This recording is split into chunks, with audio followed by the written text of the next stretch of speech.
I used to think I was pretty good with money, until I actually tracked where it was going. And honestly, what I found really surprised me. It wasn't the big purchases. It was the small decisions I never questioned. The kind of things society tells us are completely normal. That's when I started questioning everything. And I realized there are 8 things quietly wasting my money. So let me walk you through them and what I do instead. Number 1, buying cheap. I used to think buying the cheapest option was saving money, but I ended up replacing things again and again. And somehow, I kept everything I didn't even use, even when I knew those things weren't useful anymore. That's when I learned about something called the sunk cost fallacy. I realized I wasn't holding on because it worked, but because I already paid for it.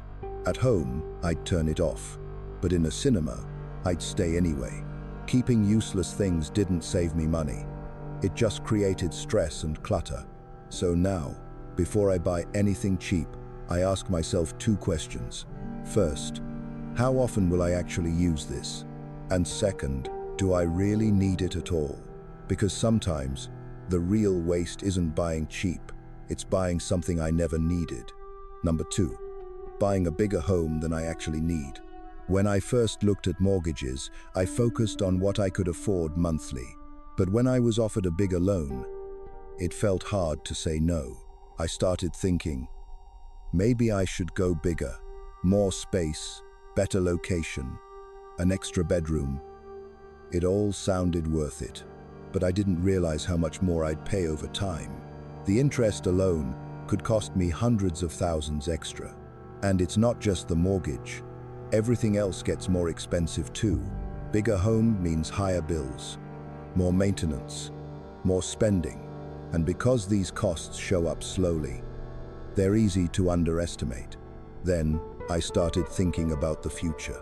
What if interest rates go up? What if my income goes down? Suddenly, that affordable payment might not feel so safe anymore. So I asked myself, what do I actually need right now? Because a good life doesn't require a huge house. Staying smaller gave me something better: financial freedom. Number 3, upgrading my phone every year. I used to upgrade constantly without even thinking. But when I stopped, I realized my old phone still worked just fine. And that's when it hit me, how much money I had already spent on upgrades. A few hundred here, 1,000 there. It adds up quickly. Over 10 years, that could easily be $5,000 or $6,000 gone. And most of the time, I was paying for features I didn't even use. The newer model wasn't that different, just slightly better on paper. But in real life, it didn't change anything for me. So instead, I started keeping my phone longer and switching to cheaper plans. And just like that, I started saving hundreds without sacrificing anything. That made me realize, small decisions can make a huge difference over time. Number 4, diamonds.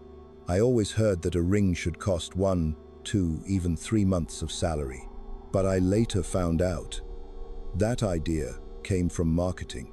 It wasn't tradition. It was designed to make people spend more. And the moment you buy it, it loses a big part of its value. Not because it's low quality, but because of huge markups. That's when I realized there are much smarter alternatives, like lab-grown diamonds that look exactly the same, but cost significantly less, sometimes up to 70% cheaper. And honestly, most people can't even tell the difference. For me, the real value wasn't the price. It was making a conscious choice. Number 5, calling luxury purchases an investment. I used to tell myself, this is worth it. I'd say, it's an investment.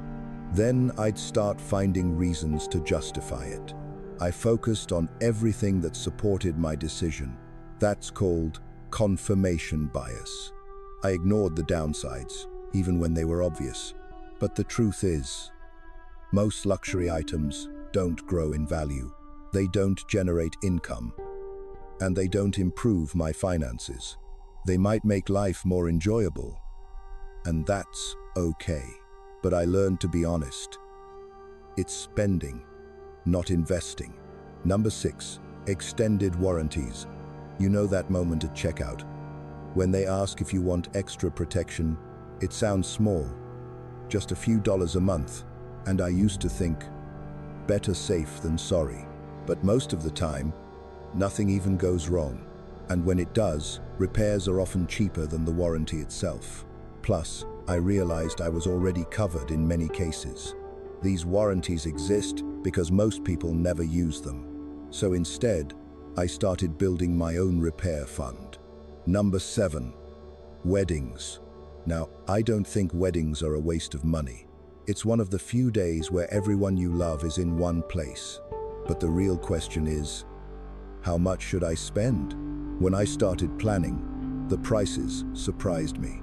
Sometimes, they even felt cheaper than I expected. But that's where things start adding up. Dresses, suits, photographers, music, everything costs extra. And then come the hidden fees you didn't plan for. Before I knew it, the budget was out of control. I also felt pressure to match what others were doing.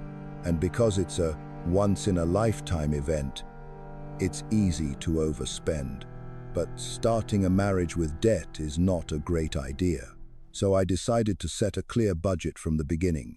I focused only on what truly mattered to us, and I gave myself permission to say no. Number 8, streaming subscriptions. I didn't think much about them, because each one felt small, but together they added up to hundreds every year. And the truth is, I wasn't even using most of them. I realized I was paying for options, not actual usage. Some platforms I barely touched for months. So I asked myself a simple question. Is this really worth what I'm paying? How much would I actually need to watch to justify the cost? And when I did the math, it didn't make sense. So I canceled the ones I didn't use. And honestly, I didn't miss them at all. Instead, that money started going back into my pocket. When I looked at all of this together, it changed how I see money. I realized it's not about cutting everything out. It's about being intentional with what I choose to spend on. Now, I review my spending regularly, so small mistakes don't turn into long-term problems. I still make mistakes, but I catch them faster. And over time, those small changes make a big difference. Because building wealth isn't about big wins. It's about avoiding small, repeated losses.